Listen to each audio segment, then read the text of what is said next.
ನಂದರಾಜ, ಈ ಕಂಸ ಏನ್ ಹೇಳ್ತಿದ್ದಾನೆ? ಕಂದ, ನನ್ ಕಂದ. ಯಶೋದೆ, ಯಶೋದೆ ಏನಾಯ್ತು? ಯಶೋದೆ, ಅಯ್ಯೋ ಕಂಸ!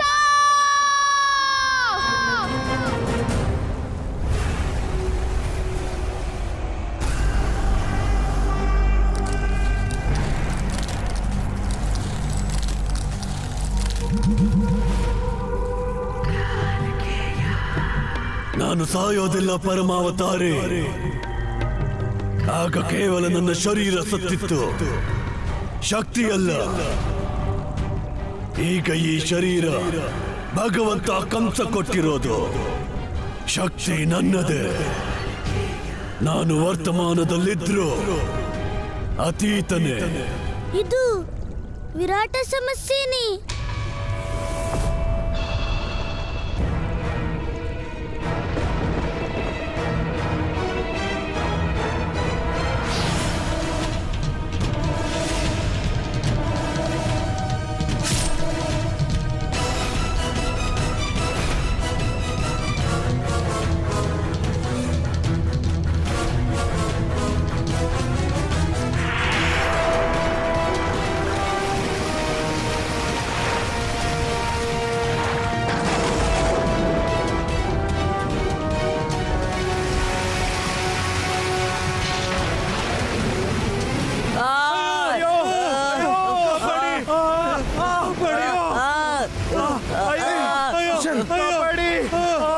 ನೀವೆಲ್ಲರೂ ಕಂಸನ ಆಕಾಶವಾಣಿ ಕೇಳಿ ಹೆದರೋದ್ ಬೇಡ. ಅವನ ಉದ್ದೇಶ ಕೇವಲ ನಿಮ್ಮನ್ನೆಲ್ಲ ಎದುರಿಸೋದು. ಯಾರಿಗೂ ಏನೂ ಆಗೋದಿಲ್ಲ. ಕೃಷ್ಣ ಹಿಂದಿನ ಹಾಗೆ ಈ ಬಾರಿನೂ ನಿಮ್ ರಕ್ಷಣೆ ಖಂಡಿತ ಮಾಡ್ತಾನೆ.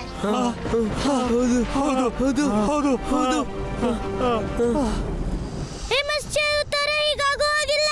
ನೀವು ಈ ಪಾಪಿ ಕಾಲಕೇಯನಿಂದ ಪರಾಜಿತ ಆಗೋ ಆಗಿಲ್ಲ.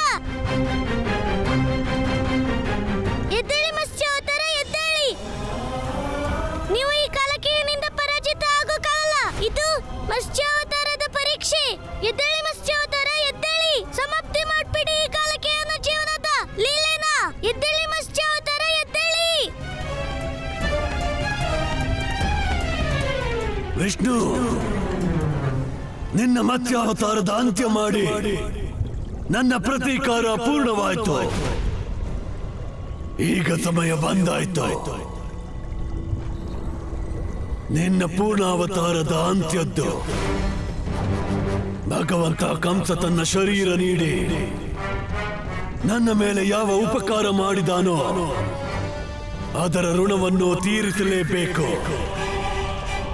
ಪರಮಾವತಾರಿ ಶ್ರೀಕೃಷ್ಣ, ಈಗ ನಿನ್ನ ಸರದಿ.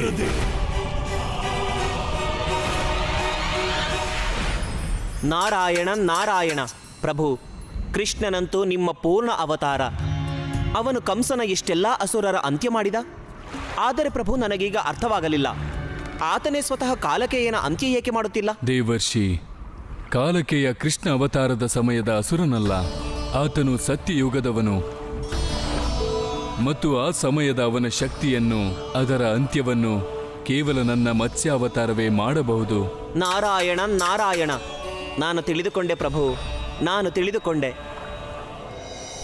ಹೇ ಮತ್ಸ್ಯಾವತಾರ, ನೆನಪಿಸ್ಕೊಳ್ಳಿ ಆ ಶಕ್ತಿನ. ಆದ್ರಿಂದ ನೀವು ಮೊದಲೇ ಒಂದ್ ಬಾರಿ ಈ ಜಗತ್ತನ್ನ ರಕ್ಷಿಸಿದ್ರಿ. ಇಂದು ಅದೇ ಕಾಲಕೇಯ ಈ ಜಗತ್ತಿಗೆಲ್ಲ ಸವಾಲಿಸುತ್ತಾ ಬಂದಿದ್ದಾನೆ. ಎದ್ದೇಳಿ ಮತ್ತೆ ಅಂತ್ಯ ಮಾಡ್ಬಿಡಿ ಈ ಅಧರ್ಮಿನ.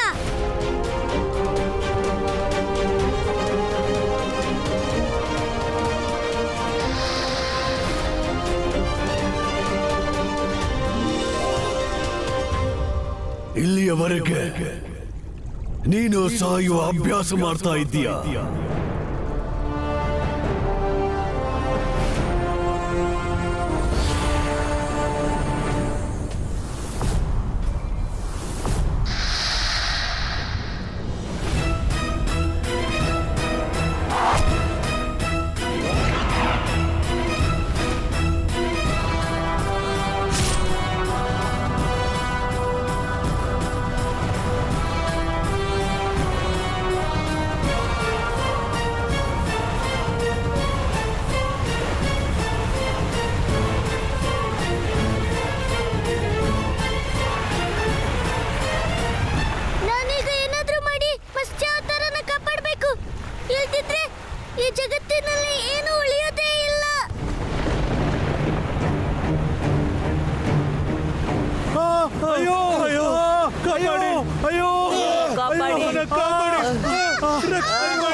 ಅಯ್ಯೋ ಕಂದ ನೀವೆಲ್ಲರೂ ಯಾವ್ದಾದ್ರು ಗಟ್ಟಿ ವಸ್ತುನ ಹಿಡ್ಕೊಳ್ರಿ.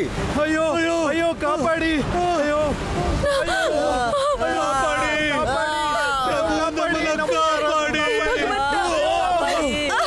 ನಮ್ಮೆಲ್ಲರನ್ನು ಕಾಪಾಡು.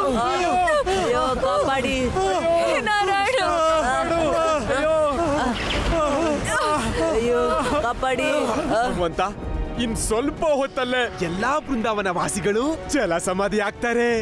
ಎಲ್ಲರ ಸ್ಥಿತಿನೂ ಮೊಸರು ಆಗ್ಬಿಡತ್ತೆ.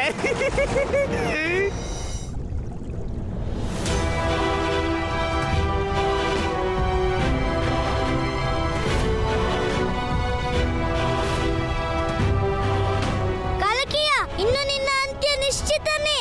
ಯಾರ ಅಂತ್ಯವಾಗುತ್ತೋ ಅದರ ನಿರ್ಣಯ ಬಲದ ಮೇಲಾಗ್ಲಿ, ಮಾತಿಂದ ಅಲ್ಲ.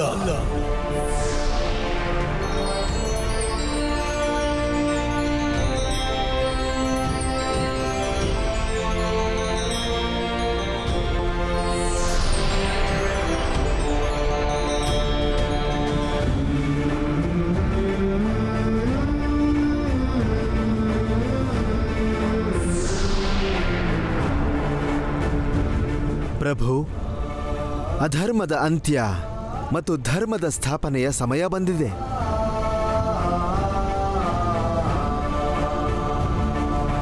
ಕಾಲಕೇಯನ ಕಾಲನೆಯಾಗಿ ಮತ್ಸ್ಯ ಬಂದಿತೋ ಹರಿವಾಹನವಾಗಿ. ಅಧರ್ಮದ ಸಂಹಾರ ನಡೆಸುವನು ಗೋಕುಲೋದ್ಧಾರ. ಜಯ ಜಯ ಕೃಷ್ಣ ಹರೇ, ಜಯ ಜಯ ಕೃಷ್ಣ ಹರೇ,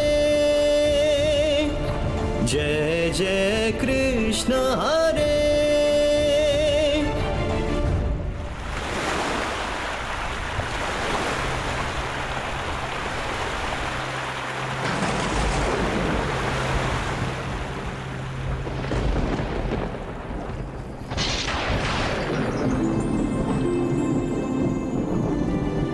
ನೋಡಿದ್ರ, ವೈದಾಟ ನಿಂತೋಗಿದೆ, ಮತ್ತೆ ನೌಕೆ ಸ್ಥಿರ ಆಗೋಗಿದೆ.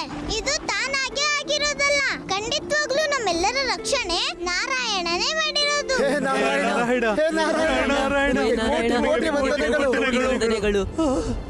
ಭಗವಂತ, ಇದೆಂತ ನಿಶ್ಶಬ್ದ? ನನಗನ್ಸುತ್ತೆ ಆ ಕಾಲಕೇಯ ಆ ಮೀನಿನ ರೂಪಿ ವಿಷ್ಣುವಿನ ಕೆಲ್ಸನ ಬೆಣ್ಣೆ ಮಾಡ್ಬಿಟ್ನೇನೋ. ಇಲ್ಲ ಇಲ್ಲ ಇಲ್ಲ ಭದ್ರಾಕ್ಷ, ಇದು ಸಾವಿಗೂ ಮೊದಲಿನ ಶಾಂತಿಯೇ. ಒಂದು ಯುಗದ ಸಮಾಪ್ತಿಯ ಪೂರ್ವದ ನಿಶ್ಶಬ್ದ. ಆ ವಿಷ್ಣುವಿನ ಮತ್ಸ್ಯಾವತಾರದ ಅಂತ್ಯದ ಜೊತೆಗೆ ಇದೆಲ್ಲವೂ ಬದಲಾಗುತ್ತದೆ. ಧರ್ಮದ ಪರಾಜಯದ ನಂತರ ಅಧರ್ಮದ ಒಂದು ಹೊಸ ಯುಗ ಜನಿಸುತ್ತಿದೆ. ಕಾಲಕೀಯ, ನೀನು ಹೆಚ್ಚಾಗಿ ಮಾತಾಡ್ತಿದ್ಯಾ. ಮಾಯಾ ತತ್ತಿದಂ ಸರ್ವ ಜಗತ್ ವ್ಯಕ್ತ ಮೂರ್ತಿನಾಂ ಮತ್ಸ್ಥಾನಿ ಸರ್ವಭೂತೇನಿ ನಾಜಾಂ ತ್ವೇಜ್ ವಸ್ತಿತಾಂ. ಅಂದ್ರೆ ಈ ಜಗತ್ತು ನನ್ನ ಅವ್ಯಕ್ತ ರೂಪದಿಂದ ತುಂಬಿದೆ. ಸಮಸ್ತ ಜೀವ ನನ್ನಲ್ಲಿದೆ.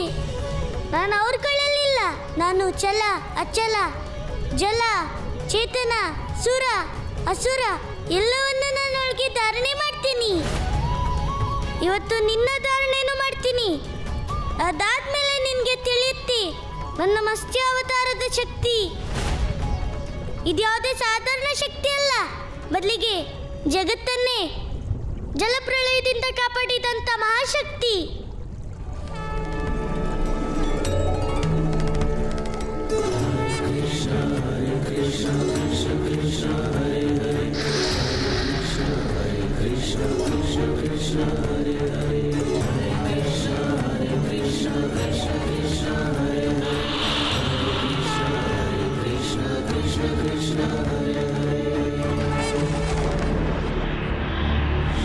ಅಯ್ಯೋ ಅಯ್ಯೋ ಭಗವಂತ, ಅಯ್ಯೋ ಭಗವಂತ, ಅಯ್ಯೋ ನನ್ನ ಭಗವಂತಕ್ಕೆ ಏನಾಯ್ತು? ಭಗವಂತ ಭಗವಂತ, ನನಗನ್ನಿಸ್ತಾ ಇದೆ ಅಲ್ಲಿ ಕಾಲಕ್ಕೇನು ಅಂತ್ಯ ಆಗಿದೆ. ಅದು ನೋಡಿ ನನ್ನ ಭಗವಂತ ಮೂರ್ಛೆ ಬಿದ್ದಿದ್ದಾರೆ. ಭಗವಂತ ಭಗವಂತ ಹೇಳಿ ಭಗವಂತ. ಕಣ ಕಣದೊಳಗೆ ನೀನಡಗಿರುವೆ, ಕಣ ಕಣದೊಳಗೆ ನೀನಡಗಿರುವೆ.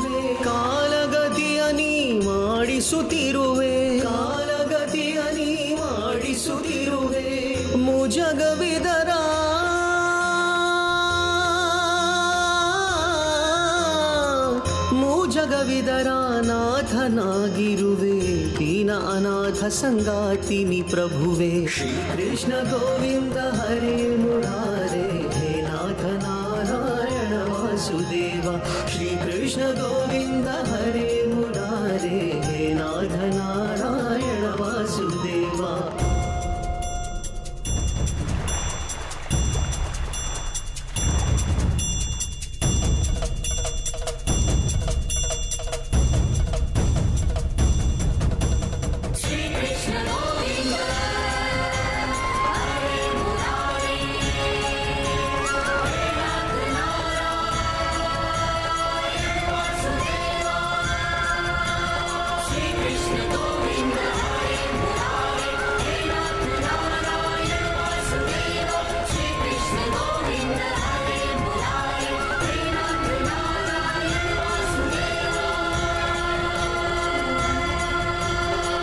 ಇದು ನಿಜವಾಗಿಯೂ ಭಗವಂತನ ಕೃಪೆಯೇ? ಹೌದು, ಎಲ್ಲ ಭಗವಂತನ ಕೃಪೆನೇ. ಅಣ್ಣ, ಇದು ಕೇವಲ ಭಗವಂತನ ಕೃಪೆ ಅಷ್ಟೇ ಅಲ್ಲ, ಜೊತೆಗೆ ನಾನು ಕೃಷ್ಣನ್ ಕೆಲಸನೂ ಕೂಡ. ಅವನ ಪ್ರಯತ್ನದಿಂದಾನೇ ಅಪಾಯ ದೂರ ಆಗಿದ್ದು. ಆದ್ರೆ ರಾಧೆ, ಈಗ ಕೃಷ್ಣ ಎಲ್ಲಿದ್ದಾನೆ?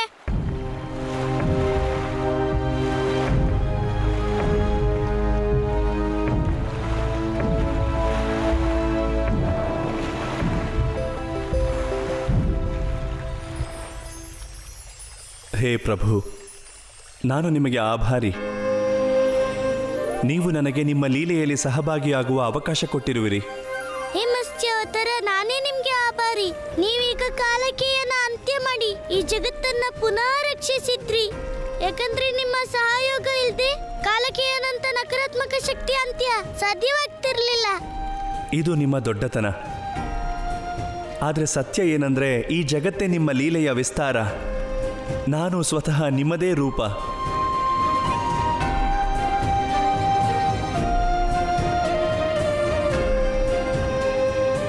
ನನಗಿನ್ನು ಅಪ್ಪಣೆ ಕೊಡಿ ಪ್ರಭು.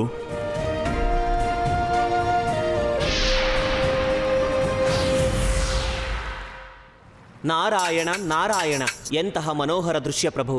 ಇಂದು ನಿಮ್ಮ ಎರಡೂ ಅವತಾರ ಪರಸ್ಪರ ಎದುರಾದಂತಾಯಿತು.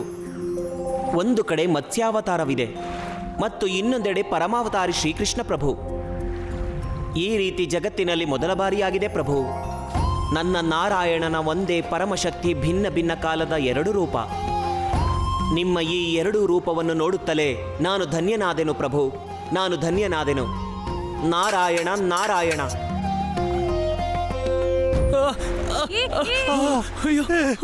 ಅಯ್ಯೋ, ನೋಡಿ, ನೀರು ತಾನೇ ಕೆಳಗೆ ಹೋಗ್ತಾ ಇದೆ. ನನಗ ಅನ್ಸ್ತಾ ಇದೆ ಜಲಪ್ರಳಯ ಸಮಾಪ್ತಿ ಆಗ್ತಾ ಇದೆ ಅಂತ.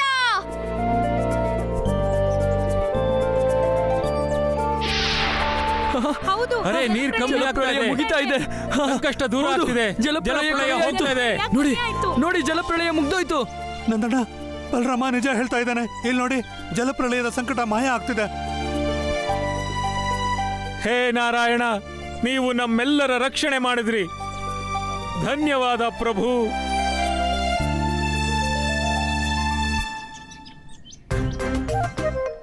ನನ್ ಕೃಷ್ಣ ಇವರಿಗೆಲ್ಲ ಎಷ್ಟೇ ಸಹಾಯ ಮಾಡ್ಲಿ, ಆದ್ರೆ ಇವರೆಲ್ಲ ಪ್ರಭುಗಳಿಗೆ ಧನ್ಯವಾದ ಹೇಳೋದು.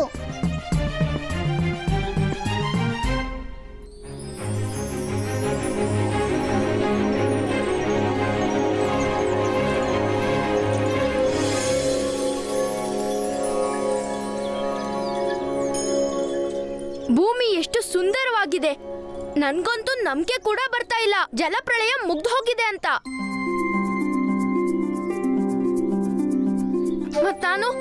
ನಾನೀಗ ಭೂಮಿನ ನೋಡ್ತಾ ಇದ್ದೀನಿ. ನೀನು ನಿಜ ಹೇಳ್ತಾ ಇದೀಯ ಬಲರಾಮ. ಈ ಜಗತ್ತು ಎಷ್ಟು ಸುಂದರವಾಗಿದೆ, ಇದು ನಮ್ಗೆ ಕಳ್ಕೊಂಡ ಮೇಲೆ ಗೊತ್ತಾಗಿದ್ದು. ಹೌದೌದು, ನಿಜಾನೇ ಇದು.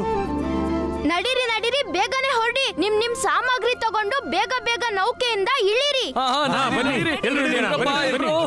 ಹುಷಾರು ಹುಷಾರು.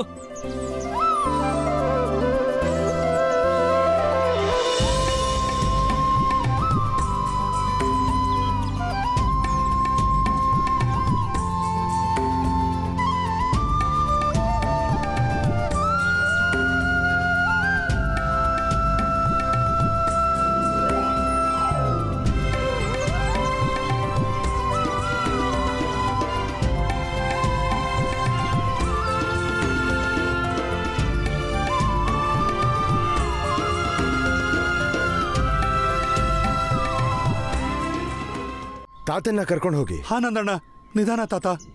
ಯಶೋದೆ, ಜಲಪ್ರಳಯ ಮುಗೀತು. ನಂದರಾಜ, ಜಲಪ್ರಳಯ ಮುಗ್ದು ಹೋಗಿದೆ,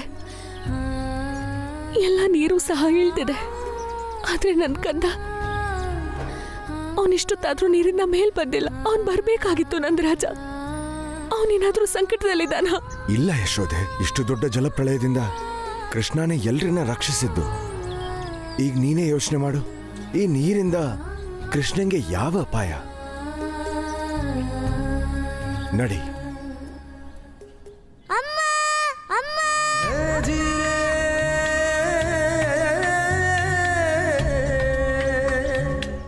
ಕೃಷ್ಣ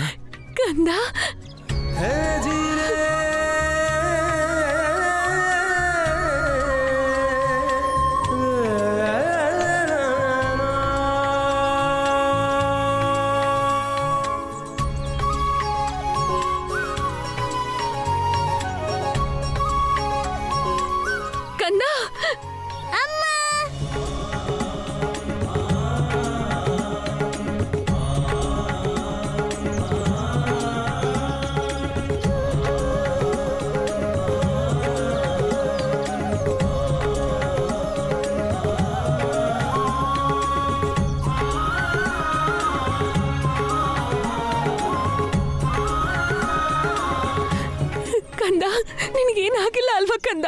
ಅಮ್ಮ, ನನ್ಗೇನೂ ಆಗಿಲ್ಲ. ನಂದರಣಿ, ಈ ಜಲಪ್ರಳಯ ಬಂದಿದ್ದು ಬಹಳ ಭಯಾನಕನೇ. ಕೃಷ್ಣ ಅದರಿಂದ ನಮ್ಮನ್ನು ಕಾಪಾಡ್ದ. ಇಲ್ದಿದ್ರೆ ನಾವ್ಯಾರು ಜೀವಂತವಾಗಿ ಇರಕ್ ಸಾಧ್ಯ ಇರಲಿಲ್ಲ. ಇಲ್ಲ ತಮ್ಮ ಚಿಕ್ಕಪ್ಪ, ಜಲಪ್ರಳಯದಿಂದ ತಪ್ಪಿಸ್ಕೊಂಡ ಶ್ರಮ ಎಲ್ಲ ವೃಂದಾವನ ವಾಸಿಗಳಿಗೆ ಸೇರ್ಬೇಕು. ನೋಕಿ ಎಲ್ಲ ಸೇರ್ಕೊಂಡ್ ಮಾಡಿದಾರಲ್ವಾ? ಸಂಕಟದ ಹೊತ್ತಲ್ಲಿ ಒಬ್ರ ಮೇಲೆ ಒಬ್ರು ನಂಬಿಕೆ ಇಟ್ಕೊಂಡ್ರು. ಎಲ್ಲರೂ ಸೇರ್ಕೊಂಡು ಸಾಧಿಸಿ ತೋರಿಸಿದ್ದಾರೆ. ಹೇಗೆ ಸಾಧಾರಣ ಮನುಷ್ಯರು ಒಗ್ಗಟ್ಟಾಗಿ ನಿಂತು ಯಾವುದೇ ಸಂಕಟನ ಎದುರಿಸಿದ್ರು, ಆಗ ಜಗತ್ತಿನ ಯಾವುದೇ ಸವಾಲು ಅವರನ್ನ ತಡೆಯಕ್ಕಾಗಿಲ್ಲ. ಕೃಷ್ಣ, ಇದೇನ್ ಕೇಳ್ತಿರೋದು ನಾನು? ಮೊದಲನೇ ಬಾರಿ ನೀನು ಒಂದ್ ಕೆಲ್ಸದ ಶ್ರೇಯಸ್ಸು ಬೇರೆಯವ್ರಿಗೆ ಕೊಡ್ತಿದ್ಯಾ? ಬಿಡು, ಒಳ್ಳೇದೆ. ನನ್ ಕಾರಣಕ್ಕೇನೆ ನಿನ್ನೊಳಗಡೆ ಏನೋ ಸುಧಾರಣೆ ಆಗಿದೆ. ರಾಧಿ, ಪೂರ್ತಿ ವೃಂದಾವನನೇ ಬದಲಾಗಿದೆ, ಆದ್ರೆ ಇಲ್ಲಿವರೆಗೂ ಬರ್ಸನದ ರಾಧಿನೇ ಬದಲಾಗಿಲ್ಲ. ಏನಂದೆ ನೀನೋಗಲ್ಲ? ಏನೂ ಇಲ್ಲ ರಾಧಿ, ನಾನು ಹೇಳ್ತಿದ್ದು ಈಗ ಜಲಪ್ರಳಯ ಹೊರಟೋಗಿದೆ, ಪರಿಸ್ಥಿತಿಲೂ ಬದಲಾವಣೆ ಬಂದಾಗಿದೆ. ನಾವಿನ್ನೂ ವೃಂದಾವನಕ್ಕೆ ಹೊರಡಬೇಕು. ನಡೀರಿ ವೃಂದಾವನವಾಸಿಗಳೇ.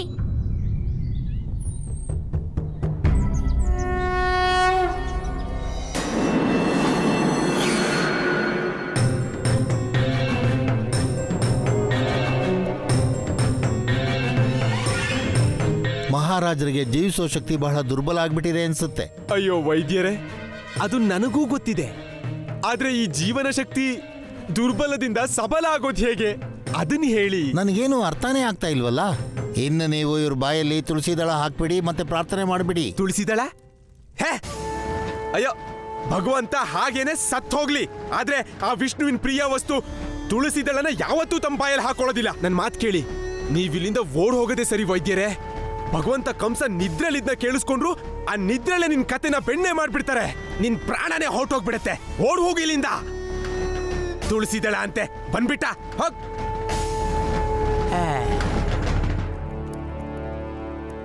ನನಗನಿಸ್ತಾ ಇದೆ ಕಾಲಕ್ಕೇನ ಅಂತ್ಯ ಆಗಿದ್ದಕ್ಕೆ ನನ್ ಭಗವಂತನ ಶಕ್ತಿ ಅರ್ಧ ಉಳ್ದಿರೋದು.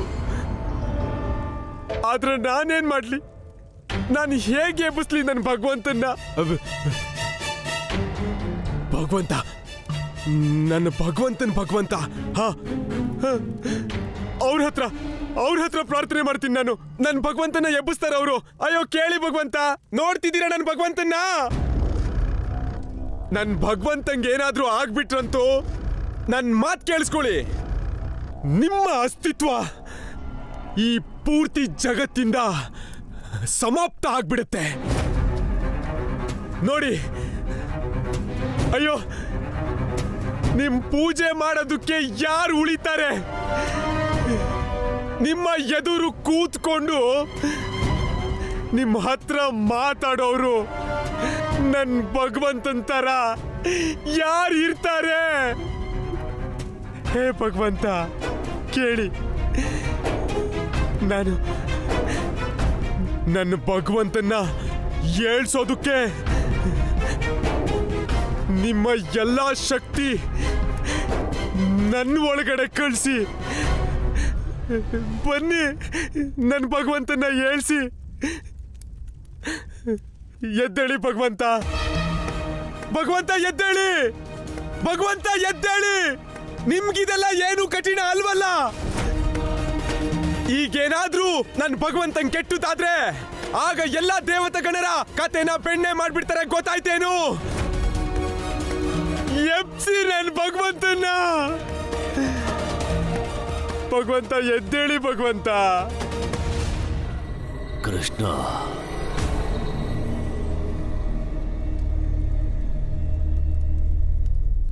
ಮತ್ಸ್ಯಾವತಾರ.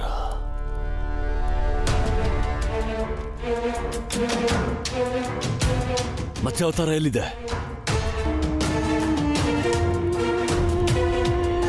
ಎಲ್ಲಿದ್ದಾನೆ ಕಾಲಕೇಯ? ನನ್ನ ಭಗವಂತ ಎದ್ಬಿಟ್ರು. ನೀವು ಧನ್ಯರು ಭಗವಂತ ಕಂಸ, ಧನ್ಯರು ನನ್ನ ಭಗವಂತ. ನನ್ನ ಭಗವಂತ ಎದ್ಬಿಟ್ರು. ಕಂಸ,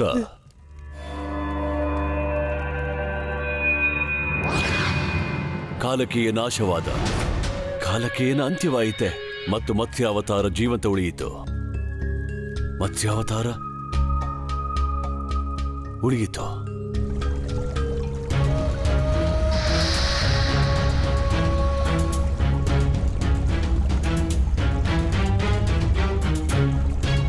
ನನ್ನ ಯೋಜನೆ ಪುನಃ ಅಸಫಲವಾಯಿತೆ.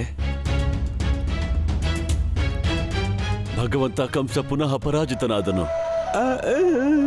ಪರಾಜಯ ನಿನ್ನದಲ್ಲ, ಕಾಲಕೇಯನದಾಯಿತು. ಏಕೆಂದರೆ ಆತ ತನ್ನ ಅತೀತದ ಅಹಂಕಾರದಿಂದ ಹೊರಗೆ ಬರಲಿಲ್ಲ, ಆದ್ದರಿಂದ ಸತ್ತು ಹೋದ. ಮತ್ತು ಹೀಗಾದ್ದರಿಂದ ನಿನ್ನ ಯೋಜನೆ ಅಸಫಲವಾಗಲಿಲ್ಲ ಕಂಸ. ನೀನು ಆ ಪರಮಾವತಾರಿ ಶ್ರೀಕೃಷ್ಣನ ಸಾಯಿಸಲು ಅವನನ್ನು ಶಕ್ತಿಹೀನ ಮಾಡಬೇಕು. ಅವನ ಒಳಗೆ ವಾಸವಾಗಿರುವ ಅನ್ಯ ಅವತಾರದ ಅಂತ್ಯ ಮಾಡಬೇಕು. ಮತ್ಸ್ಯ ಅವತಾರ ಉಳಿಯಿತು. ಈಗ ವಿಷ್ಣುವಿನ ಇತರೆ ಅವತಾರವನ್ನು ಸಾಯಿಸಿ ಏನು ಲಾಭವಾದೀತು? ವಿಷ್ಣುವಿನ ಎಲ್ಲ ಅವತಾರ ಒಂದಕ್ಕೆ ಒಂದು ಸಂಬಂಧಿಸಿವೆ. ಒಂದು ವೇಳೆ ನೀನು ಅದರಲ್ಲಿ ಯಾವುದೇ ಒಂದು ಅವತಾರದ ಅಂತ್ಯ ಮಾಡಿಬಿಟ್ಟರೂ ಆಗ ಆ ವಿಷ್ಣುವಿನ ಪರಾಜಯ ಆರಂಭವಾಗುತ್ತದೆ.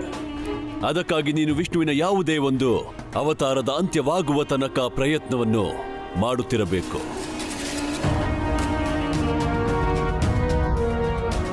ಅರ್ಥವಾಯಿತು. ಮತ್ಸ್ಯ ಅವತಾರ ಹೇಗೋ ಉಳಿದುಕೊಂಡಿತು. ಆದರೆ ವಿಷ್ಣುವಿನ ಮತ್ತೊಂದು ಅವತಾರ ಕೂರ್ಮಾವತಾರ ನನ್ನಿಂದ ಉಳಿಯಲಾರದು. ಅದು ಮಾತಂದ್ರೆ ಭಗವಂತ, ಅದು ಮಾತು. ಮತ್ತು ಕೂರ್ಮಾವತಾರದ ಅಂತ್ಯದಿಂದ ಆರಂಭವಾಗುವುದು ವಿಷ್ಣುವಿನ ಆ ಪರಮಾವತಾರಿ ಕೃಷ್ಣನ ಅಂತ್ಯ. ಹೇ ದಾಮೋದರಣ್ಣ, ಇಷ್ಟು ಬೆಳಿಗ್ಗೆ ಹಸಿ ಹುಲ್ ಕತ್ತರಿಸ್ತಂದ್ರ? ನಮ್ಗದಷ್ಟೇ ಸಂಕಟ ಬರಲಿ, ದನಕ್ಕಂತೂ ಹುಲ್ ಕೊಡ್ಲೇಬೇಕು. ಗಿರಿಧರ, ಸಂಕಟ ಬಂತು ಮತ್ತೆ ಹೊರಟೋಯ್ತು. ಆದ್ರೆ ಒಂದ್ ವಿಷಯ ನನ್ಗೆ ಅರ್ಥನೇ ಆಗ್ತಾ ಇಲ್ಲ. ಏನು? ಅದೇ, ಇಷ್ಟೊಂದು ಮಳೆ ಬಂತು, ಜಲಪ್ರಳಯ ಆಯ್ತು, ಮತ್ತೆ ಎಲ್ಲ ಕೂಡ ನೀರೊಳಗೆ ಮುಳುಗಿತ್ತು. ಆದ್ರೂ ಈ ಹಸಿ ಹುಲ್ಲು, ನೀನ್ ಈ ಧಾನ್ಯ ಮತ್ತೆ ಹೊಲದಲ್ಲಿ ನಿಂತ ಫಸಲು ಎಲ್ಲ ಕೂಡ ಸರಿಯಾಗಿದೆ. ಇಲ್ಲಿ ಏನೂ ಆಗೇ ಇಲ್ಲ ಅಂತ ಅನ್ಸುತ್ತೆ. ನಿಜ ಹೇಳಿದ್ರಿ ನೀವು. ಎಷ್ಟೆಲ್ಲ ಸಂಕಟ ಬಂತು, ಆದ್ರೂ ವೃಂದಾವನಕ್ಕೆ ಸ್ವಲ್ಪನೂ ಹಾನಿ ಆಗ್ಲೇ ಇಲ್ಲ. ಹಾ, ಹೇಗೆ? ಇದೆಲ್ಲ ನಾರಾಯಣನ್ ಲೀಲೆ. ನೀವು ನಿಜ ಹೇಳ್ತಾ ಇದ್ದೀರಾ. ಇದು ನಾರಾಯಣನ ಕೃಪೆನೆ. ನಮ್ಮ ವೃಂದಾವನದ ಮೇಲೆ ನಾರಾಯಣನ ಕೃಪೆ ಯಾವಾಗ್ಲೂ ಇರಬೇಕು ಅನ್ನೋದೇ ನನ್ನ ಪ್ರಾರ್ಥನೆ. ನನ್ಗೂ ಸಹ ಹಾಗೆ ಅನ್ಸುತ್ತೆ. ಜಲಪ್ರಳಯ ಇಲ್ಲಿ ಒಂದು ಕೆಲಸ ಸರಿಯಾಗಿ ಮಾಡೇ ಇಲ್ಲ. ಅದ್ಯಾವ್ದಣ್ಣ? ಜಲಪ್ರಳಯ ಹೋಗಿದ್ ಹೋಯ್ತು, ಆದ್ರೆ ತನ್ನ ಜೊತೆ ಕಾಲಕೇಯನ್ನು ಕರ್ಕೊಂಡು ಹೋಗ್ಬಿಟ್ಟಿದೆ. ಇಷ್ಟೆಲ್ಲ ಯೋಚನೆ ಮಾಡ್ಕೊಂಡಿದ್ದೆ ನಾನು ಆ ಕಾಲಕೇಯನ್ನು ಸಾಯಿಸೋಕೆ, ಆದ್ರೆ ಎಲ್ಲ ಅಷ್ಟಕ್ಕಷ್ಟೇ ಉಳಿದು ಹೋಯ್ತು. ಅಣ್ಣ, ನೀನಾದ್ರೂ ಚಿಂತೆ ಮಾಡ್ಬೇಡ. ಎಲ್ಲಿವರೆಗೂ ನನ್ನ ಕಂಸಮಾವ ಬದುಕಿರ್ತಾನೋ ನೀನು ಚಿಂತೆ ಮಾಡೋ ಅವಶ್ಯಕತೆನೇ ಇಲ್ಲ. ಒಮ್ಮೆ ಒಬ್ಬ ರಾಕ್ಷಸ ಸತ್ತೋದ್ರೆ ಇನ್ನೊಬ್ಬ ರಾಕ್ಷಸನ ಕಳಿಸ್ಬಿಡ್ತಾನೆ. ಅವನು ಏನಾದ್ರೂ ಇನ್ನೊಬ್ಬ ರಾಕ್ಷಸ ಸತ್ತೋದ್ರೆ ಆಗ ಮೂರನೇ ರಾಕ್ಷಸ. ಕೃಷ್ಣ, ಇದನ್ನ ನಾನು ಯೋಚನೆನೇ ಮಾಡಿರ್ಲಿಲ್ಲ. ಇನ್ನು ಬಲರಾಮಂಗಂತೂ ಒಂದೇ ಕೆಲ್ಸ, ಮಾವ ಕಂಸ ಕಳ್ಸೋ ಹೊಸ ರಾಕ್ಷಸಗಳಿಗೋಸ್ಕರ ಕಾಯೋದು. ಯಾಕಂದ್ರೆ ಈ ಬಾರಿ ನಾನೇನು ಮಾಡೇ ಇಲ್ಲ.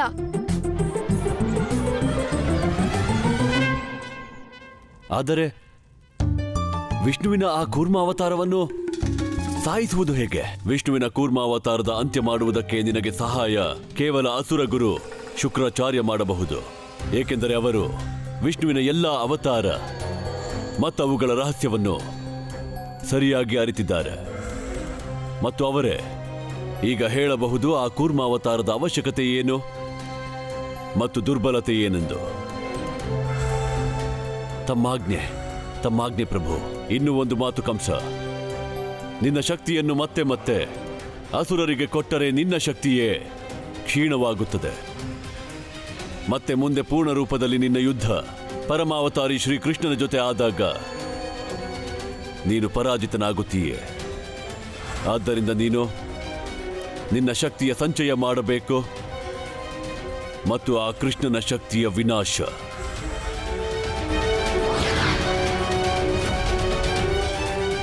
ಅಣ್ಣ, ಅಂತದ್ದೇನು ಇಲ್ಲ. ನೀನು ಮತ್ತೆ ರಾಧೆ ಈ ಬಾರಿ ವೃಂದಾವನವಾಸಿಗಳಿಗೆ ಬಹಳ ಸಹಾಯ ಮಾಡಿದ್ರಿ. ನೀವಿಬ್ರು ಇಲ್ದೆ ಈ ಕಾರ್ಯ ಸಾಧ್ಯನೇ ಆಗ್ತಿರ್ಲಿಲ್ಲ. ಕೃಷ್ಣ, ಪ್ರಣಾಮ ಗುರುದೇವ. ಪ್ರಣಾಮ ಗುರುದೇವ. ಪ್ರಣಾಮ ಗುರುದೇವ. ಗುರುದೇವ, ನೀವಿಲ್ಲಿ? ಕೃಷ್ಣ, ನಾನು ನಿನ್ನಲ್ಲಿ ಮಹತ್ವದ ಮಾತಾಡಬೇಕು. ಗುರುದೇವ, ನಮ್ಮ ಅತ್ತೆ ಮಾವನ್ಗೆ ನೀವು ಬಂದಿರೋ ವಿಷಯ ಹೇಳ್ಬರ್ತೀನಿ. ನಡಿ. ಗುರುದೇವ, ನಿಮ್ಮ ಮಾರ್ಗದರ್ಶನ ಸಿಗದೇ ಇದ್ರೆ ಆಗ ಈ ಜಲಪ್ರಳಯದ ಸಂಕಟ ದೂರ ಆಗ್ತಿರ್ಲಿಲ್ಲ. ಇಲ್ಲ ಕೃಷ್ಣ, ಸಂಕಟ ಇನ್ನೂ ದೂರವಾಗಿಲ್ಲ. ಗುರುದೇವ, ನೀವು ಏನು ಹೇಳ್ತಿದ್ದೀರಾ? ಹಾ ಕೃಷ್ಣ, ಈ ಘಟನೆಯಿಂದ ನನಗೆ ಒಂದು ವಿಷಯದ ಭಾಸವಾಗುತ್ತಲಿದೆ. ಕಂಸ ನಿಮ್ಮ ದಶಾವತಾರ ಶಕ್ತಿಯನ್ನೇ ನಾಶ ಮಾಡ ಬಯಸಿದ್ದಾನೆ. ಏನು, ನನ್ನ ದಶಾವತಾರ ಶಕ್ತಿನ? ಹಾ ಕೃಷ್ಣ, ಅದಕ್ಕೆಂದೇ ಆತ ಕಾಲಕೇಯನನ್ನು ಕರೆತಂದಿದ್ದು. ಇದರ ಅರ್ಥ ಏನಂದ್ರೆ ಗುರುದೇವ, ನಾವು ಈಗಿಂದಲೇ ಜಾಗೃತರಾಗಿ ಇರಬೇಕು ಗುರುದೇವ. ಗುರುದೇವ, ಪ್ರಣಾಮ ಗುರುದೇವ. ಪ್ರಣಾಮ ಗುರುದೇವ. ಗುರುದೇವ, ನೀವು ನಿಜವಾಗ್ಲೂ ಸರಿಯಾದ ಸಮಯಕ್ಕೆ ಬಂದಿದ್ದೀರಾ. ಗುರುದೇವ, ನಾವೆಲ್ಲರೂ ಸೇರಿ ಒಂದು ನಿರ್ಧಾರ ಮಾಡಿದ್ದೀವಿ. ಯಾವ ಮತ್ಸ್ಯಾವತಾರ ಜಲಪ್ರಳಯದಿಂದ ಹೀಗೆ ನಮ್ಮೆಲ್ಲರ ರಕ್ಷಣೆ ಮಾಡ್ತೋ ಅದರ ಪ್ರತಿಮೆ ಸ್ಥಾಪಿಸಬೇಕು. ಅದರಿಂದ ಅದರ ಆಶೀರ್ವಾದ ಯಾವಾಗ್ಲೂ ನಮ್ಮ ಮೇಲಿರುತ್ತೆ. ನಂದ, ಇದು ಅತಿ ಉತ್ತಮ ವಿಚಾರವೇ. ನಾವೆಲ್ಲರೂ ಇನ್ನೊಂದು ನಿರ್ಣಯ ತಗೊಂಡ್ವಿ. ಇಲ್ಲಿ ಈ ಶುಭ ಕಾರ್ಯ ನಿಮ್ ಕೈಯಿಂದಲೇ ಆಗ್ಬೇಕು.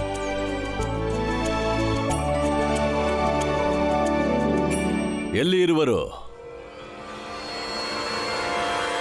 ಗುರು ಶುಕ್ರಾಚಾರ್ಯ ಈವರೆಗೂ ಬಂದಿಲ್ಲಬೇಕೆ? ಭಗವಂತ, ನಾವು ಕೇವಲ ಅವ್ರನ್ನ ಕರಿಬೋದು ಅಷ್ಟೇ. ನಮ್ಗಂತೂ ಇದು ಗೊತ್ತಿಲ್ಲ.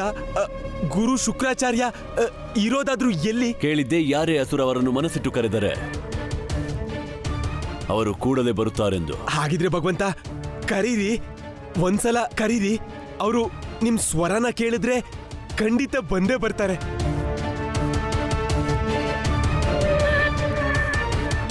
ಅಸುರ ಗುರು ಶುಕ್ರಾಚಾರ್ಯ, ನಮ್ಮ ಅಸುರರಿಗೆ ನಿಮ್ಮ ಸಹಾಯದ ಅವಶ್ಯಕತೆ ಇದೆ. ನಮಗೆ ದರ್ಶನ ನೀಡಿ ಕೃತಾರ್ಥರಾಗಿಸಿ.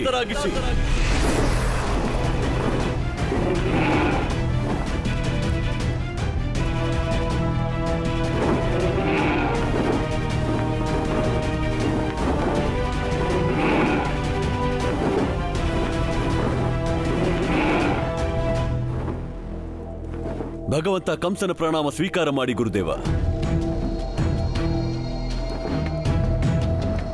ನನ್ನನ್ನು ಅಸುರರು ಎಲ್ಲಿಯೇ ಕರೆದರು, ನಾನು ಅಲ್ಲಿಗೆ ಬಂದೇ ಬರುವೆ.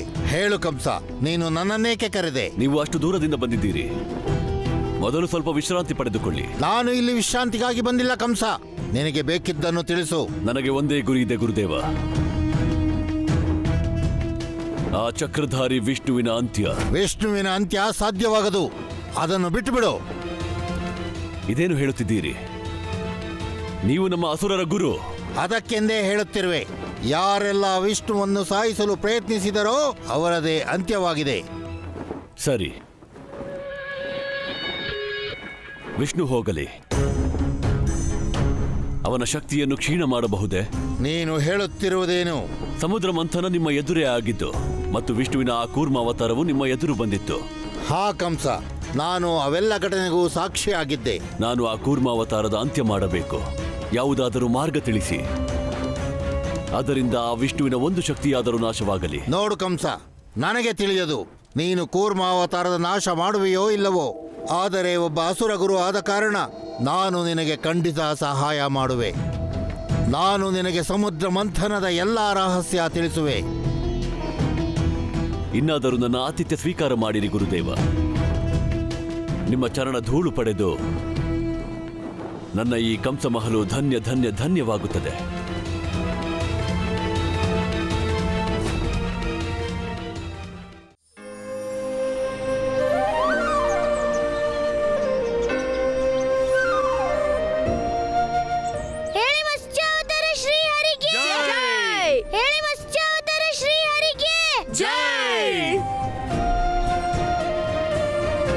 ಇಂದಿನಿಂದ ಭಗವಂತ ವಿಷ್ಣು ಇಲ್ಲಿ ಮತ್ಸ್ಯ ರೂಪದಲ್ಲಿ ಸ್ಥಾಪಿತನಾಗುತ್ತಾನೆ ಮತ್ತು ಎಲ್ಲರ ರಕ್ಷಣೆ ಮಾಡುತ್ತಾನೆ.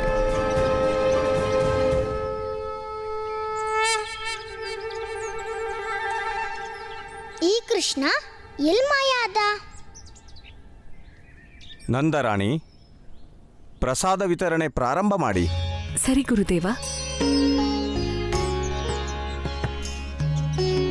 ಅತ್ತೆ ಇಲ್ಲಿ ಕೊಡಿ, ನಾನೆಲ್ಲರಿಗೂ ಪ್ರಸಾದ ಕೊಡ್ತೀನಿ. ಸರಿ ರಾಧೆ ಪುಟ್ಟಿ. ರಾಧೆ, ನಿನ್ ಎದುರಿಗೆ ಪ್ರಸಾದ ತಿನ್ನೋನ್ ನಿಂತಿದ್ದಾನೆ, ಆದ್ರೆ ನೀನು ಅಲ್ಲಿ ಇಲ್ಲಿ ಏನ್ ನೋಡ್ತಿದ್ಯಾ? ಆಗೊಲ್ಲ ಕಾಣ್ತಾನೆ ಇಲ್ಲ. ರಾಧೆ, ಕೃಷ್ಣ ಎಲ್ಲಾದ್ರೂ ಇರ್ಲಿ, ಆದ್ರೆ ಪ್ರಸಾದ ಇಲ್ಲೇ ಇದ್ಯಲ್ಲ, ಕೊಡು. ಅಣ್ಣ, ಈ ಎಲ್ಲ ಕೆಲ್ಸ ಜಲಪ್ರಳಯದಿಂದ ಎಲ್ಲರ ರಕ್ಷಣೆ ನಮ್ ಕೃಷ್ಣನೇ ಮಾಡಿದ್ದು. ಅಂದಾಗೆ ಎಲ್ಲರಿಗಿಂತ ಮುಂಚೆ ಇದು ಅವನಿಗೆ ಸಿಗ್ಬೇಕು. ರಾಧೆ, ಆ ಕೃಷ್ಣ ಬಂದ್ಮೇಲೆ ನೀನು ಅವನ್ಗೆ ಪ್ರಸಾದ ಕೊಟ್ರಾಯ್ತು, ಆದ್ರೀಗ ನನಗ್ ಕೊಡು. ಇಲ್ಲ ಅಣ್ಣ, ಎಲ್ಲಿ ತನಕ ಕೃಷ್ಣಂಗೆ ತಂದು ಕೊಡೋದಿಲ್ವೋ ಅಲ್ಲಿ ತನಕ ಯಾರಿಗೂ ಪ್ರಸಾದ ಸಿಗಲ್ಲ. ಈಗ ನನಗ್ ಅರ್ಥ ಆಯ್ತು, ಕೃಷ್ಣ ಇವಳನ್ನ ಇದಕ್ಕೆ ಹಠಮಾರಿ ಅಂತಾನೆ. ರಾಧೆ ಪುಟ್ಟಿ, ನಿನಗೆ ಗೊತ್ತಾ, ಯಾವಾಗ ಪ್ರಸಾದ ತಗೊಳ್ಳೋ ಸಮಯ ಬರುತ್ತೋ ಕೃಷ್ಣ ಎಲ್ಲಾದ್ರೂ ಹೋಗ್ಬಿಡ್ತಾನೆ. ಮತ್ತಿದು ಇವತ್ತಿಂದಲ್ಲ, ಮೊದ್ಲಿಂದಾನು. ನಾನ್ ಭೋಜನ ಬಡಿಸ್ತೀನಲ್ಲ, ಆಗ ಬಂದ್ಬಿಡ್ತಾನೆ. ಹೌದಾ, ಇದಾ ವಿಷಯ? ಹಾಗಾದ್ರೆ ನಾನು ಅದನ್ನೇ ಮಾಡ್ತೀನಿ.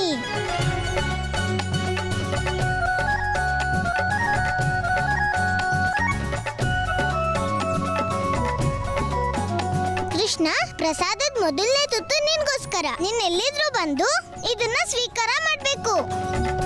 ರಾಧೆ, ಈಗಾದ್ರೂ ಕೊಡು. ಈಗ ಎಲ್ಲರಿಗೂ ಪ್ರಸಾದ ಸಿಗುತ್ತೆ. ಬಾ ಅಣ್ಣ.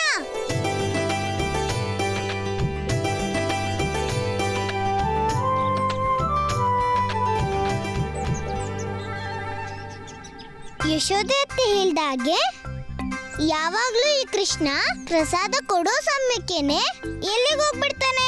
ಏನೋ ವಿಷಯ ಇದೆ, ನಂಗೆ ಗೊತ್ತಾಗ್ತಾ ಇಲ್ಲ. ಆದ್ರೆ ಕೃಷ್ಣನ್ ರಹಸ್ಯ ರಾಧೆ ಗೊತ್ತಿಲ್ಲ ಅಂದ್ರೆ ಹೇಗ್ ಸಾಧ್ಯ ಇದೆ? ನಾನ್ ಕಂಡಿಡಿಲೇಬೇಕು.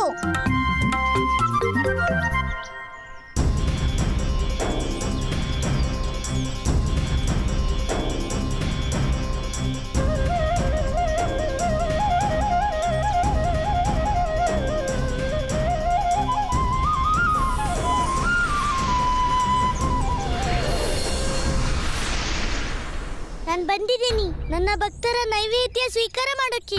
ಈಗ ನೋಡ್ತೀನಿ ಯಾವ ಭಕ್ತರು ಏನೇನ್ ನೈವೇದ್ಯ ಇಟ್ಟಿದ್ದಾರೆ. ಓಂ ನಮೋ ಭಗವತೆ ವಾಸುದೇವಾಯ ನಮಃ.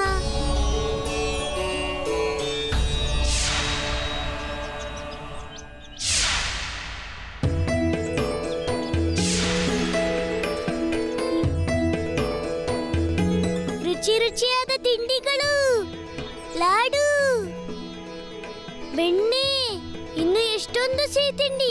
ಈಗ ನೋಡ್ತೀನಿ ಯಾವ ಭಕ್ತ ನನ್ಗೆ ಎಷ್ಟು ಭಕ್ತಿಯಿಂದ ನೈವೇದ್ಯ ಮಾಡಿದಾನೆ. ನಾರಾಯಣ ನಾರಾಯಣ. ಪ್ರಭು, ನಂದಪುತ್ರ ತನ್ನ ಭಕ್ತರನ್ನು ತುಂಬಾ ಪ್ರೀತಿಸುತ್ತಾನೆ. ಅವನೆಂದು ತನ್ನ ಭಕ್ತರನ್ನು ಮರೆಯುವುದಿಲ್ಲ. ಜಗತ್ತಿನಲ್ಲಿ ಎಲ್ಲಿಯೇ ಯಾವುದೇ ಕಾರ್ಯವಿರಲಿ, ಅವನು ನೈವೇದ್ಯದ ಸಮಯಕ್ಕೆ ಉಪಸ್ಥಿತನಾಗುತ್ತಾನೆ. ನೀವು ಸತ್ಯ ಹೇಳಿದಿರಿ ದೇವರ್ಷಿ. ಭಕ್ತರಿಂದಲೇ ಭಗವಂತನ ಅಸ್ತಿತ್ವವಿದೆ. ಕೃಷ್ಣನು ತನ್ನ ಭಕ್ತರ ನೈವೇದ್ಯ ಸ್ವೀಕಾರ ಮಾಡಲೇಬೇಕು ದೇವರ್ಷಿ. ಏಕೆಂದರೆ ಪ್ರಭು ಸದಾ ತನ್ನ ಭಕ್ತರ ಉದ್ಧಾರಕ್ಕಾಗಿ ತತ್ಪರನಾಗಿರುತ್ತಾನೆ.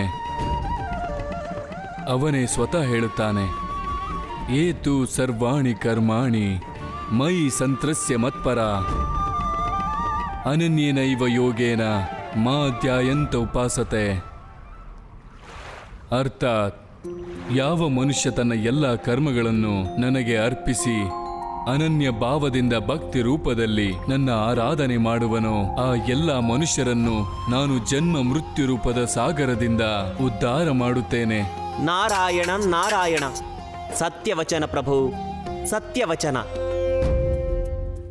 ಎಲ್ಲರ ನೈವೇದ್ಯ ಬಂದಾಯ್ತು, ಆದ್ರೆ ಇನ್ನೂ ನಾನ್ ಕಾಯ್ತಿರೋ ನೈವೇದ್ಯ ಬರ್ಲೇ ಇಲ್ವಲ್ಲ. ಇವತ್ತು ಮತ್ತೆ ನಾನು ತಡ ಮಾಡಿದೆ. ನೆನ್ನೆ ಬಿದ್ದಿರೋ ಮಳೆಯಿಂದ ಕಟ್ಗೆ ಇನ್ನೂ ಹಸಿನೇ ಇದೆ. ಈಗ ಇದ್ರಿಂದ ಒಲೆ ಹೇಗ್ ಹಚ್ಚೋದು? ಪ್ರಸಾದ ಹೇಗ್ ಮಾಡ್ಲಿ?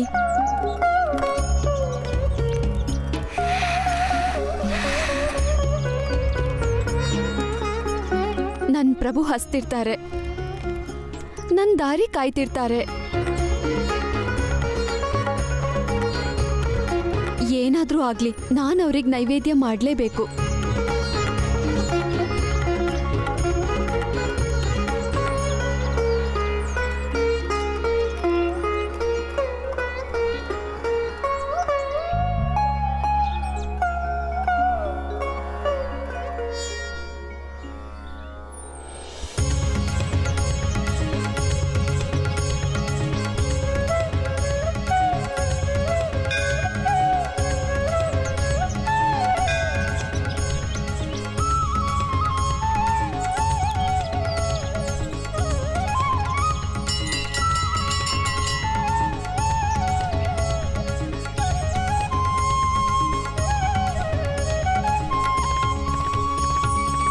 ಹೇ ಪ್ರಭು, ನನ್ನನ್ನು ಕ್ಷಮಿಸಿ.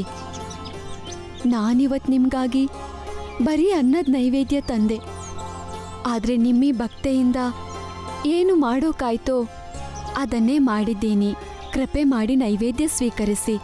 ನನ್ನ ನೈವೇದ್ಯ ಸ್ವೀಕಾರ ಮಾಡಿ ಪ್ರಭು.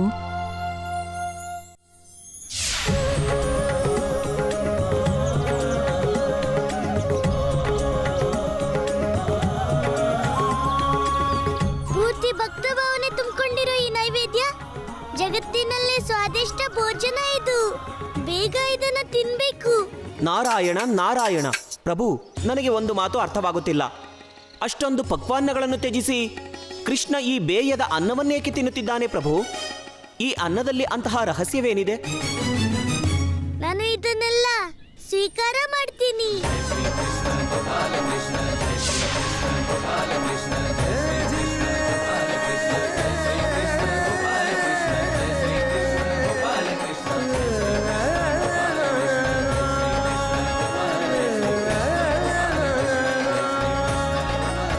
ನಾರಾಯಣ ನಾರಾಯಣ, ನೋಡಿರಿ ಪ್ರಭು, ಕೃಷ್ಣ ಆನಂದಪೂರ್ವಕ ಆ ನೈವೇದ್ಯ ಸೇವಿಸುತ್ತಿದ್ದಾನೆ. ಆ ಅನ್ನದಲ್ಲಿ ಅಂತಹ ಯಾವ ವಿಶೇಷವಿದೆ? ದೇವರ್ಷಿ, ಕೃಷ್ಣ ಸ್ವಾದಕ್ಕೆ ಅಲ್ಲ, ಭಕ್ತಿಗೆ ಹಸಿದಿದ್ದಾನೆ. ಅವನು ನೋಡುವುದು ನೈವೇದ್ಯವೆಷ್ಟು ಪ್ರೀತಿಯಿಂದ ಮಾಡಲ್ಪಟ್ಟಿದೆ ಎಂದು. ನಾರಾಯಣ ನಾರಾಯಣ, ಪ್ರಭು ಮತ್ತೆ ಆ ಭಕ್ತಿ ಯಾರು? ಅವರ ಅನ್ನದಲ್ಲಿ ಅಷ್ಟೊಂದು ಪ್ರೇಮವಿದೆಯೇ? ಕರ್ಮಬಾಯಿ, ಇದಕ್ಕಿಂತ ಸ್ವಾದಿಷ್ಟ ನೈವೇದ್ಯ ಈ ಜಗತ್ತಿನಲ್ಲಿ ಬೇರೆ ಯಾರು ಕೊಡಲ್ಲ. ಎಷ್ಟು ಭಕ್ತಿ ಭಾವ ಈ ನೈವೇದ್ಯದಲ್ಲಿದೆಯೋ ಅಷ್ಟು ಜಗತ್ತಲ್ಲಿರೋ 56 ಭಕ್ಷ್ಯಗಳಲ್ಲೂ ಇಲ್ಲ. ಹಾಗಾಗಿ ನಿಮ್ಮ ಭಕ್ತಿನಿ ನನ್ನ ಪಾಲಿಗೆ ಸರ್ವಶ್ರೇಷ್ಠ ಆಗಿದೆ, ಮತ್ತೆ ನಿಮ್ಮ ನೈವೇದ್ಯ ನನ್ನ ಪಾಲಿಗೆ ಸರ್ವ ಪ್ರಿಯವಾಗಿದೆ. ನಾರಾಯಣ ನಾರಾಯಣ, ಪ್ರಭು ಯಾರು ಈ ಕರ್ಮಾಬಾಯಿ? ಅವಳು ನನ್ನ ಪರಮ ಭಕ್ತೆ. ಅವಳಿಗೆ ನನ್ನ ಭಕ್ತಿಯನ್ನು ಬಿಟ್ಟು ಇನ್ನೇನು ಕಾಣುವುದಿಲ್ಲ ದೇವರ್ಷಿ. ಅವಳ ಪಾಲಿಗೆ ನನ್ನ ಭಕ್ತಿ ಸರ್ವೋಪರಿಯಾಗಿದೆ.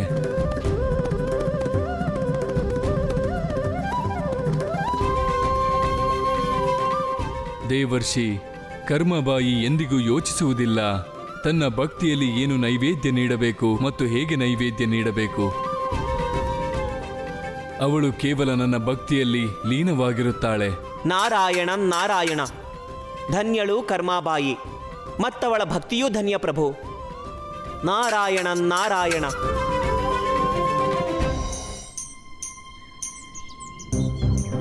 ಬರ್ಲಿ ಆಗೋಲ್ಲ ಇವತ್ತು. ನೋಡ್ಕೊಂತೀನ ಅವನ್ನ. ಪೂರ್ತಿ ವೃಂದಾವನ ಹುಡ್ಕಾಯ್ತು, ಆದ್ರೆ ಆಗೋಲ್ಲ ಎಲ್ಲೂ ಕಾಣಿಸ್ತಾ ಇಲ್ಲ. ನನ್ ಕೈಗೆ ಸಿಕ್ಕೇ ಸಿಗ್ತಾನೆ, ಮತ್ತೆಲ್ಲ ಹೋಗ್ತಾನೆ?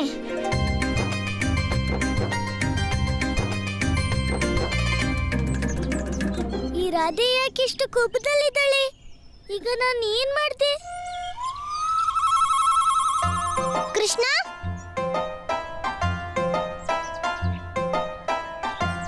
ಏನಾಯ್ತು ರಾಧೆ? ನೀನಿನ್ನು ಬರ್ಸೋನಕ್ಕಾಗ್ಲಿಲ್ವಾ?